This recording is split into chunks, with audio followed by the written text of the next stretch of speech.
como é bom manter uma pele bem hidratada, mas como é que a gente percebe que a pele não está hidratada? Né? A gente olha normalmente a superfície, você vê a sua pele. Agora, internamente, a gente vai entender um pouquinho sobre essas camadas e o quanto é importante que a nossa saúde esteja bem, para que a pele também esteja bem. Quem volta para falar desse assunto é ela que vocês adoram e eu também, a dermatologista a doutora Suzy Rabelo. Seja bem-vinda. Prazer. Tê-la aqui sempre. Prazer é meu. Sempre muito bom bater papo com você. Obrigada. Agora, pra gente começar, a gente vai abrir com um vídeo de uma pele sendo descamada, a pele assim, né, perdendo aí essa parte superior pra gente começar. Queria que você, então, introduzisse esse assunto da hidratação, começando pela descamação da pele. O que significa a descamação da pele, doutora? A descamação é uma coisa que a gente espera que aconteça. A gente produz de propósito algumas células mortas que vão revestir aqui a camada mais externa da nossa pele. A camada externa da epiderme, ela é feita de células mortas. Então aqui, ó, elas vão perdendo o núcleo. Esse roxinho aqui é o núcleo da célula. Tá. Eles vão morrendo e vão ficando um envelopinho cheio de proteína e gordura. Tá. Então a gente fica impermeável por causa dessa camada. É normal a gente descamar dentro de certos limites. Tá. Aí quando a gente está com a pele muito desidratada ou com alguma doença, a gente pode acabar descamando demais. Aí sai do normal para passar a ser um estado alterado da nossa pele. Como a gente identifica, olhando para a pele, que essa pele está descamando demais, que aquilo já não é mais um estado normal? Na realidade, a gente não enxerga que a pele está descamando. Isso daqui é microscópico, a gente não vê isso acontecendo. Então, se a gente vê acontecer, tem alguma coisa de errado. Tá. Né? A nossa pele normal, ela tem um discreto brilho que a gente pode ver na superfície, quando a gente inclina a pele. Então, é normal ter um certo brilho. A pele, quando está fosca, sem brilho nenhum, ela está ressecada já. Então, aí a gente já pode ter uma ideia de que algumas coisas estão acontecendo de modo errado, aí, provavelmente em algum hábito de higiene. Então, quando as pessoas têm um hábito de higiene exagerado, acabam destruindo a camada mais externa da pele, que é a nossa camada de proteção em relação ao meio. Olha que interessante. Então, o fato, de repente, de tomar mais banhos, de esfregar mais a pele, pode aumentar essa desidratação. Sim, aumenta. A gente tem essa camada aqui de propósito, que ela é feita pelo corpo para impedir que o que está fora entre e o que está dentro saia. Tá. Quando a gente acaba tirando muito dessa camada, aí você acaba perdendo água para o meio e a pele fica seca. Entendi. Então não adianta a gente encher a pele de hidratante depois do banho, se a gente no banho acaba desidratando a pele. Tomando banho acaba muito quente. Tirando a camada de proteção. Isso. Tá. Se a gente toma banho muito quente, se a gente usa bucha, se a gente faz uma série de coisas que roubam essa camada externa, acabam deixando a pele muito mais seca do que deveria estar. Olha que interessante. Agora, por que a gente tem que esfoliar essa pele de vez em quando, fazer essa esfoliação para remover essas células mortas? É indicado? Não é tão necessário assim. Faz parte até do nosso hábito cultural, esfoliar, descamar, mas não precisa. Tá. Essas células mortas, elas são feitas propositalmente. A gente precisa ter essas células aqui. Então, não precisa que a gente ativamente retire. Ao contrário, a gente deve deixar ali. Naturalmente, elas vão sair. Isso. Se você faz o uso de uma substância, esses autobronzeadores, né, que são esses cremes, você esfoliar a pele, tá certo, para você poder remover homogeneamente essa camada que está aderida. Tá. Mas tirando esse tipo de circunstância, não é legal a gente ficar esfoliando. Entendi. A pele tem que ficar íntegra do jeitinho dela e ainda colocar o hidratante em cima. Então, fiz essa pergunta pelo seguinte: o que a gente pensa? Vamos esfoliar a pele, vamos tirar essa camada, para em seguida colocarmos um creme, um gel, enfim, que tem aí alguns princípios ativos e que ele penetre com mais facilidade.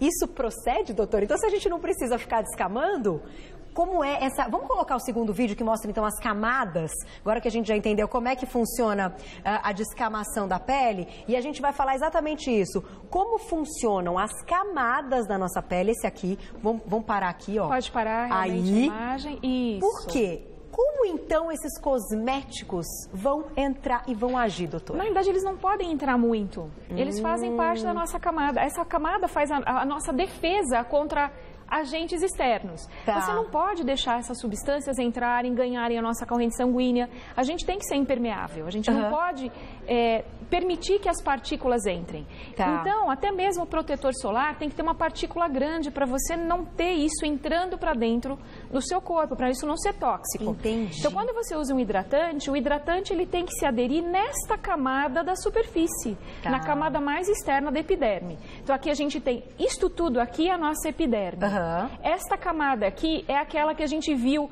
lá em cima, feita pelas células sem núcleo, Aham. as células mortas. Então, elas vão se formando daqui de baixo até lá em cima, que elas vão perdendo o núcleo e vão morrendo. Tá. É em cima desta camada que a gente coloca os hidratantes, Entendi. que a gente coloca os cremes. Tem certas substâncias que a gente quer que entrem, por exemplo, como vitamina C. A vitamina C nos nossos cosméticos, ela tem que penetrar para dentro da nossa derme para ela fazer efeito. Então, ela tem uma tecnologia, normalmente, de nanoencapsulação. Você torna essa partícula viável de penetrar pelo tipo de tecnologia que você coloca, aí ela consegue entrar. Mas, de uma maneira geral, a gente não quer que as substâncias entrem na nossa derme. A gente quer que essas substâncias fiquem agregadas em cima, sem penetrar, para não causar dano para a gente. Agora entendi. Então vamos fazer o seguinte, vou fazer uma perguntinha do nosso Insta e a gente já vai voltar a falar desse assunto, porque claro, a gente tem dúvida também, então, que tipo de cosmético, o que a gente pode usar para devolver a hidratação? Vamos ver a dúvida aqui da Danusa, um beijo para você. Gostaria de saber por que o tempo seco faz a pele coçar. Excelente pergunta, doutora. Algumas pessoas que já têm uma pele com propensão ao mau ressecamento, elas podem ficar com a pele ainda mais seca e aí ter coceira mesmo. Tá. Acabam perdendo, acabam destruindo mais essa camada externa. Quando a gente pensa em tempo seco associado com frio, tem alguns hábitos errados da gente que também acabam piorando mais, que é o hábito de tomar um banho quente, um banho demorado. Quanto mais tempo a gente fica embaixo do chuveiro, quanto mais tempo a gente fica tomando água quente, mais a gente perde a camada de proteção e mais a gente acaba deixando a pele seca com propensão a coçar.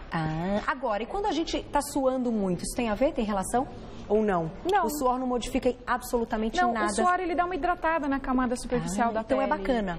O suar faz parte do mecanismo. Tem pessoas que suam mais, outras menos, mas independe disso para a gente manter a hidratação da camada externa da pele. Tá. Depende muito mais da composição. Tem algumas pessoas que elas têm um defeito na composição externa da pele, então elas têm a pele mais ressecada. É o que a gente vê, por exemplo, num quadro de doença de pele que chama dermatite atópica, que as crianças têm a pele mais seca. Uma pele mais propensa a coçar até com o suor. A criança começa a suar, ela começa a sentir coceira. Não é que o suor provoca a coceira, é que é uma pele com qualquer estímulo ela coça. E aí ficam umas marcações, né? Ficam umas lesões vermelhas, é muito difícil. Lesões na pele. A filha de uma amiga tem e fala que é muito difícil, mas tem que cuidar, tem que tratar.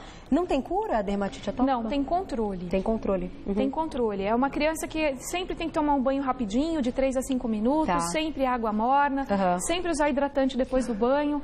Quanto mais o banho ele se aproxima desse ideal, menos crises a criança vai ter. Tá. E quando fase adulta pode permanecer? Porque normalmente as crianças sofrem mais, né, com essa dermatite atópica, mas ela carrega isso para a fase adulta. Na maior parte das vezes, a partir dos 7 anos em diante, isso começa a diminuir até desaparecer. Tá. Mas a gente tem adultos com dermatite atópica também. Olha só, é importante seguir todas as recomendações. Vamos colocar o vídeo agora que mostra a pele. Gente, esse é muito legal. E a gente vai entrar na pele, assim, de uma pessoa, aquela da mão, que é super legal. E eu queria te fazer uma pergunta, doutora, enquanto a gente vai exibindo esse vídeo. O que de fato hidrata a nossa pele? Quando a gente fala de cosméticos, a gente sabe que tem vários princípios ativos envolvidos, mas e a água? A água, de fato, é o mais importante. Na realidade, substâncias que são capazes de manter a água ali presa. Tá. Se fosse só a água, a gente diz, então por que eu não demoro mais no banho e saio com a pele seca, né? É porque a água, a gente chama de solvente universal, ela vai dissolvendo a camada externa da pele. Tá. Então o que você precisa é de uma substância que quando ela está aderida aqui à superfície, que ela atrai a água e mantenha a água aqui. E isso hidrata. Então, por exemplo, ureia é um dos mais potentes hidratantes que a gente tem, entre outras substâncias que foram lançadas depois, mas ureia é fantástica e é um mecanismo que o nosso próprio rim usa para atrair a água de volta para o meio ambiente interno. A gente precisa da ureia no nosso rim para fazer que a água não seja toda perdida na urina. Tá. Para que uma parte da água fique retida no corpo. Então é o que a gente consegue quando a gente usa um hidratante com ureia na superfície da pele. Aqui é uma imagem, um conjunto de imagens de o que a gente chama de microscopia eletrônica. Então, a gente está vendo a célula com um aumento muito grande. Isso aqui é para a gente poder ver as inter-relações que as células têm entre elas. São inter-relações bem próximas. A gente tem alguns tipos de junções bastante íntimas entre as células que permitem a troca de substâncias entre as células e permitem que elas fiquem bem agregadas, que elas não se desprendam com facilidade uma das outras. Olha só, é super interessante. Agora, por que a gente pode dizer que uma pele que seja mais envelhecida, ela aparenta estar mais desidratada? Qual é a relação do envelhecimento com a desidratação da pele? Conforme a gente envelhece, a gente vai perdendo muito da capacidade da gente manter a água no corpo. Então, a gente acaba, como manifestação do aspecto envelhecido, mostrando um aspecto de desidratação da pele. Mas não significa que uma pele desidratada vai envelhecer antes.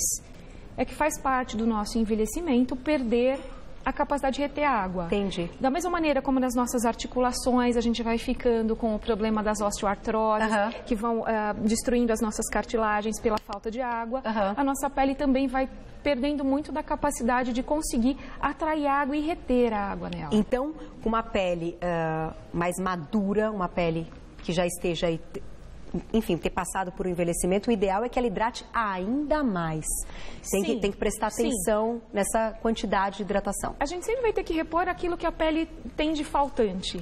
Então, uma pele que está muito ressecada, a gente tem que hidratar para impedir dela descamar com facilidade, dela desenvolver doenças por não estar dentro da sua normalidade. Entendi. Então, hidratar faz parte de manter a normalidade da nossa pele. Perfeito. Vamos colocar mais uma perguntinha no Insta, então, pra gente continuar. Olha, é da Kelly. Ai, que foto linda. Kelly, beijo pra você.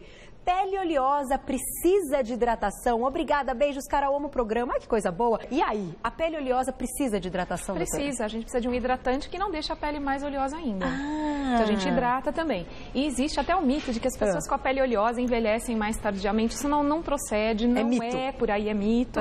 Precisa corrigir a oleosidade e hidratar a pele. Como a gente consegue fazer isso? Como uma pele que já tem, então, a oleosidade, né, vai receber aí algum cosmético, algum produto que não aumente a oleosidade, mas que hidrate a pele? Você tem produtos que são específicos para ajudar a normalizar a oleosidade e manter a hidratação.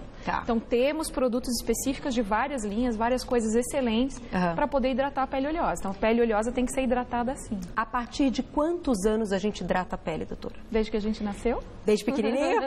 Criança também. Tem que hidratar a pele. Sempre. Com, enfim, cremes, no caso das crianças, específicos. Para a faixa etária. A gente tem que considerar que a pele da criança só é mais parecida com a do adulto por volta de 7, 10 anos de vida. Até lá, a gente tem que usar coisas específicas para a pele, realmente, ou do recém-nascido, que a gente tem cremes extremamente delicados para usar nessa faixa etária. Todo dia? Todo dia, depois do banho, hidratar a pele é importante. Agora, para os adultos, até se a gente puder colocar aquela imagem de novo que mostra todas as camadas da pele, a segunda, é tão legal a gente poder enxergar isso, que é o seguinte, para os adultos, quando a gente fala de hidratação da pele, como uma dermatologista recomendaria? Um produto pela manhã, um produto à tarde, um produto à noite, porque às vezes a gente acha que está usando muita coisa, às vezes a gente acha que está usando pouca coisa, né? O que esses produtos precisam ter como princípio ativo para que a gente se sinta não, a minha necessidade está sendo atendida? Se a gente vai considerar a pele corporal, a gente vai considerar um banho ao dia como o suficiente e necessário e o hidratante depois do banho. De preferência com a pele molhada, porque é nessa hora que a gente consegue fazer esta camada agregar melhor o hidratante. Então, o hidratante, ele não penetra até a profundidade, mas ele penetra um pouquinho, ele consegue ficar aderido melhor à superfície da pele. Então, com a pele, o corpo ainda molhado. Então, deixa o hidratante lá dentro do box, desliga o chuveiro, passa o hidratante, depois seca com delicadeza, sem ficar raspando a pele com a toalha. Se a gente vai imaginar do rosto da gente, a gente pode adicionar protetor solar com hidratante para usar várias vezes ao dia para nos proteger, né? E durante a noite podemos ter hidratantes específicos. Aí o interessante é que a gente busque a avaliação do dermatologista uma pele mais oleosa, uma pele mais seca, uma pele mais madura, uma pele mais jovem, o que você precisa naquela faixa. Tá. Né? Então a gente pode ou usar hidratantes menos específicos até você poder procurar, ou com auxílio de dermatologista já algo mais específico para a pele do rosto, diferente do pele do corpo, né? Agora, a gente sabe que a gente hoje pode manipular também muitos desses princípios ativos. No caso da manipulação, você considera algo também interessante para que esse paciente tenha aí uma manipulação personalizada, numa quantidade adequada para ele, além, de repente, de ter já um cosmético que seja aí do agrado, que ele já use há algum tempo, que escolha? É importante ter essa manipulação? Tudo vai depender de cada circunstância. Tá. Tem pessoas para quem é interessante a gente manipular. Para outras, mais prático, às vezes, ter algo pronto que você chega quando está acabando, você já tem disponível para você no mercado. Tá. A gente tem situações onde realmente é legal manipular, porque é mais específico para aquele paciente. Tudo vai de acordo com a necessidade de cada caso. Mas nós temos várias coisas prontas. Às vezes as pessoas, por questão de praticidade, falam, não quero manipulação porque fica difícil manipular toda hora. A gente pode deixar pronto. Tem outras pessoas que preferem o toque mais personalizado, a gente pode personalizar. E eu gosto de perguntar da manipulação, porque as pessoas têm muita dúvida. A gente sabe que existem muitos cosméticos que são todos muito bons, aprovados, por isso estão aí, né, à venda, mas em que momento a gente pode recorrer a uma manipulação? Por isso que eu gosto sempre de fazer essa pergunta. Então, claro, tem que passar pela consulta, tem que ter orientação do médico, né? Uma coisa eu vou deixar pontuado. Existe a possibilidade até da gente manipular protetor solar, mas os protetores solares manipulados, eles não têm a mesma efetividade dos filtros prontos. Porque tudo que você agrega nesse protetor solar, você pode diminuir a efetividade dele como filtro. Entendi. Então, a gente tem muita coisa boa no mercado, tanto para peles secas, quanto para pele oleosa, quanto para criança, em termos de filtro solar, então é mais garantido a gente usar filtros prontos, que existem prontos no mercado. Sempre o filtro primeiro e depois essa hidratação? Não, a gente hidrata e depois finaliza com desculpa, ao contrário. Com filtro solar. Com filtro solar. Então, hidrata primeiro, em seguida passa o filtro solar. No caso de uma mulher que vai utilizar uma maquiagem, ou ela utiliza uma maquiagem já com filtro solar, ou, se ela optar, ela pode usar o filtro e aí sim finalizar com a maquiagem por cima. Perfeito. Mas não esquecer que a gente tem que reaplicar, né? Não adianta. Tem que reaplicar, né? O filtro solar. De quanto em quanto tempo, doutora? Quando a gente está exposto ao meio ambiente, a gente preconiza que seja de 2 em 2 horas, porque a gente passa uma camada insuficiente. Então, aquilo que vem escrito nominativamente na embalagem, não necessariamente está protegendo a gente, porque a gente aplica uma camada muito menor do que a deveríamos aplicar para poder estar garantido por várias horas mesmo. Olha, então tem que passar bastante quando a gente fala do protetor. Pode encher mesmo, ficar espalhando, que isso é que vai garantir. É inaceitável. Então a gente reaplica a cada 2 horas. Melhor. A gente prefere colocar assim, que aí não tem as variações. Perfeito. Vamos colocar mais uma perguntinha no Insta, então. Vamos ver de quem que é. Olha lá, é da Lorena. Um beijo pra você. Hoje as fotinhas estão todas assim de casais. Clima romântico no Você Bonita. Um beijo, viu? Olha, essa pergunta é demais. Tomar colágeno em pó é bom pra pele? Doutora aconselha tomar. Vamos falar do colágeno. O colágeno chegou. O colágeno tá aí. Começaram a falar muito do colágeno, precisa do colágeno, como é que produz colágeno, vai perdendo colágeno. Que história é essa do colágeno, doutora? A gente tem uma situação que tudo que a gente come, a gente transforma em pequenos tijolinhos que vão ser aproveitados para a gente fazer no corpo aquilo que a gente precisa. Então, o colágeno é uma proteína complexa, que você come e é quebrado em uma série de pequenos fragmentos, são chamados de aminoácidos. O aminoácido que você ganha da dieta, você usa para a proteína que você precisa, não para a que você quer. Então, não adianta eu dizer, eu quero fazer colágeno, não adianta, você não vai fazer colágeno. Entendi. Você vai fazer o colágeno que você precisa. Então, depois de uma certa idade, as nossas células que produzem colágeno, elas diminuem a produção por uma questão de senescência, por questão de envelhecimento.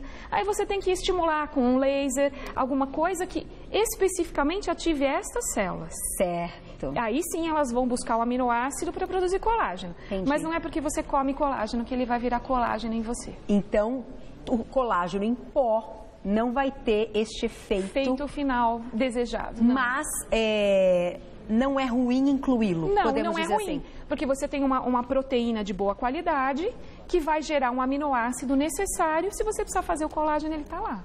Entendi. neste ponto. Porém, para produzir o colágeno, outros, então, mecanismos, alguns procedimentos, que inclusive a gente pode trazer como pauta aqui no Você Bonita, acho super legal poder falar desses lasers que estimulam o colágeno. Nesse caso, é legal, aí vale. Nesse caso, é legal, aí vale. Olha só, gente. Bala de colágeno é legal para ajudar a ocupar lugar no estômago. Se você está querendo perder peso, você come a bala de colágeno um pouquinho antes de almoçar, você tem a sensação de saciedade. Olha. Mas desde que você não esteja compulsivo, porque se você está comendo por compulsão, não adianta.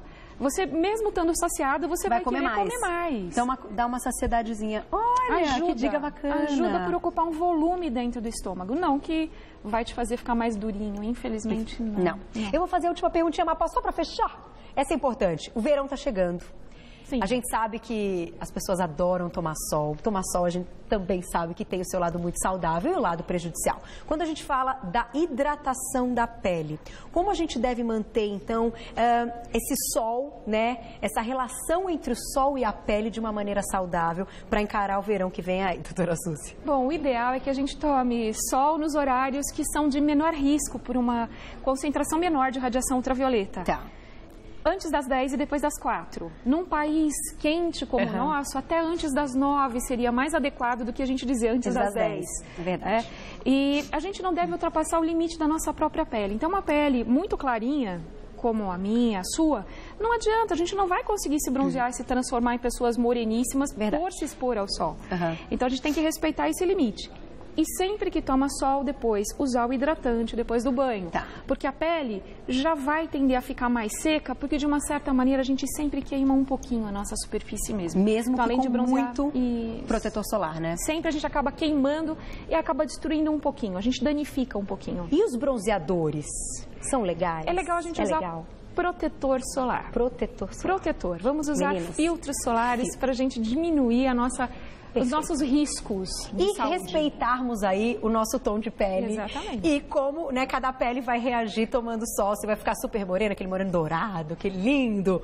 Não são para todas, meninas. Eu realmente fico vermelha, então eu coloco muito protetor solar, boné, óculos, por debaixo do guarda-sol. O pessoal precisa saber que não adianta você se deitar ali, que você vai mudar, vai se transformar em uma pessoa morena. Não é, vai fazer queimadura solar com risco para a saúde. Né? E prejudicar a hidratação da pele, que foi o que a gente falou. Exatamente. Só posso te agradecer mais uma vez. Imagina. Meninas, aprendemos muito, hein? Aí a gente faz várias coisas erradas, né? Tá vendo? As pautas do Você Bonita são sensacionais. Quero agradecer mais uma vez, doutora Suzy Rabelo, dermatologista. Quem quiser saber mais, pode acessar o site www.hospitalbandeirantes.com.br. Aliás, agradecimento ao Hospital Bandeirantes que permitiu que hoje a doutora Suzy Rabelo estivesse aqui. Te espero. Volte logo. Um beijo. Deixa eu aproveitar e mandar um beijo pro seu marido e pra sua sogra que hoje vieram acompanhar. Como é o nome da sua sogra? A Dona Mafalda. Dona Mafalda. Um beijo pra senhora, pra sua mãe também. Um beijo pra Dona Maria, tão querida, me deu um abraço tão carinhoso. Obrigada, viu? Eu adorei. Agradeço. Um beijo e até a próxima. Que coisa boa.